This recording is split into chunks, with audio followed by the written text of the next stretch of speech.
আসসালামু আলাইকুম। আজকে কথা বলবো শিশুর গলায় গোটা বিভিন্ন গোটা নিয়ে যে সমস্যা সেই সমস্যাগুলো নিয়ে। অনেক সময় বাবা মা দেখেন যে শিশুর গলায় মাথার পিছনে বগলে বা কুচকিতে ছোট ছোট গোটা। বাবা মা অরিড হয়ে যায় যখন তারা শোনে যে এগুলো কিছু খারাপ রোগেও এগুলো হতে পারে, যেমন ক্যান্সার, টিউবারকুলোসিস, টিউমার ইত্যাদি। তো আমি আশ্বস্ত করতে চাই যে এটা আসলে বেশিরভাগ সময় শরীরে যে কোনো ইনফেকশন হলেই এটা হতে পারে, কারণ রক্তে যে জীবাণুগুলো থাকে সাধারণত জীবাণুগুলো এই লিম্ফ নোডে গিয়েই শরীর এটাকে ডিস্ট্রয় করে। এই জন্য কিন্তু এই লিম্ফ নোডগুলো একটু ফুলে যায় এবং এটা কিন্তু দেখা যায় যে 2 সপ্তাহের মতো থাকে, তারপর কিন্তু এটা আস্তে আস্তে স্বাভাবিক হয়ে যায়। তো আজকের টপিক্সে আমরা কথা বলবো যে এই লিম্ফ নোডগুলো কখন বাড়ে, কেন বাড়ে এবং কখন আমরা ডাক্তারের কাছে যাব বা কখন এটা খারাপ। এখন আসি যে এটার লক্ষণগুলো কী। লক্ষণগুলো ধরেন যে শরীরে কিন্তু লিম্ফ নোড অনেক আছে, হাজার হাজার আছে। এই লিম্ফ নোডগুলো ফুলে দেখা যাবে ছোটো একটা গোটা গলায় উঠছে, গোটাটা হয়তো একটু মুভ করে, চাপ দিলে একটু অস্বস্তি বোধ হতে পারে, অনেক সময় ব্যথা হতে পারে। যদি এখানে ইনফেকশন লিম্ফ অ্যাডেনাইটিস হয় তাহলে কিন্তু এটা পেইন হবে। তারপরে দেখা যাবে যে এর উপরে একটু লাল লাল হতে পারে যদি ইনফেকশন হয়। কিছু কিছু ক্ষেত্রে খুব রেয়ার কেসে কিন্তু এখানে পুজো জমা হতে পারে। এখন আসি যে এটা আমরা মানে এটা কেন হয়। একটা হলো সংক্রমণ জাতীয়, যেমন ভাইরাল ইনফেকশন। ভাইরাল ইনফেকশনে হলে এটা কিন্তু কিছুদিন থেকে আস্তে আস্তে কিন্তু এটা আপনি বন্ধ হয়ে যায়। কিছু আছে যে ব্যাকটেরিয়াল ইনফেকশন, দেখা যায় যে ব্যাকটেরিয়াল ইনফেকশন হলে তখন কিন্তু এখানে আবার অ্যান্টিবায়োটিক লাগবে, জায়গাটা ফুলে যাবে, লাল হবে, ব্যথা থাকবে। আর অন্যান্য কিছু আছে, যেমন এখানে ব্যথা পেলে হতে পারে।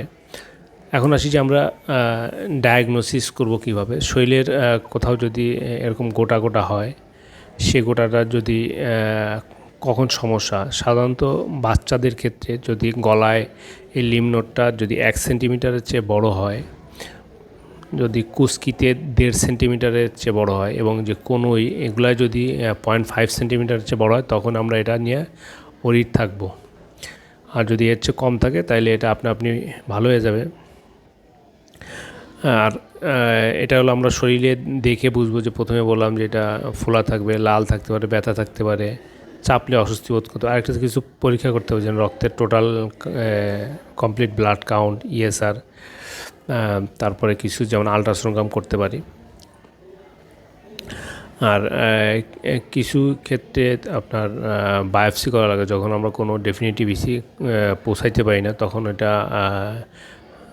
কেটে ফেলে ওটা আমরা পরীক্ষা করতে দিই। পরীক্ষার রিপোর্ট ওটা মোটামুটি ওই রিপোর্টটা দেখে 100% বোঝা যাবে এটা আসলে কী সমস্যা। এখন আসি যে আমরা কী ধরনের চিকিৎসা করবো। যদি সংক্রমণ হয় তাহলে কিন্তু অ্যান্টিবায়োটিক দিলে এটা ভালো হয়ে যাবে। যদি ভাইরাস দেওয়া হয়, ভাইরাসটা কিন্তু আপনি 2 সপ্তাহের মধ্যে, সাধারণত 1 থেকে 2 সপ্তাহের মধ্যে এটা ভালো হয়ে যায়।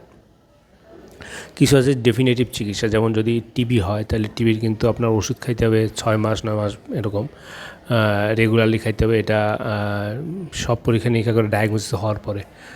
যদি রক্তে ক্যান্সার হয় তাহলে সেই চিকিৎসা করতে হবে, বা যদি লিম্ফোমা হয় সেগুলার চিকিৎসা অ্যাকর্ডিংলি করতে হবে। একটা আসি যে আমরা কখন আমরা আসলে ডাক্তারের কাছে যাব। যদি দেখি যে এইগুলা খুব দ্রুত বাড়ে, তারপরে সাইজ যদি আমি যে বললাম যে গলায় যদি 1 সেন্টিমিটারের বড় হয়, কুচকিতে যদি 1.5 সেন্টিমিটারের বড় হয়, কোনো যদি 0.5 সেন্টিমিটারের বড় হয়, তাহলে আমরা ডাক্তারের কাছে যাব। যদি এটা ব্যথা হয়, লাল হয়, যদি এটা মাল্টিপল হয়, তখন আমরা কিন্তু এটা ডাক্তারের কাছে দ্রুত যাব।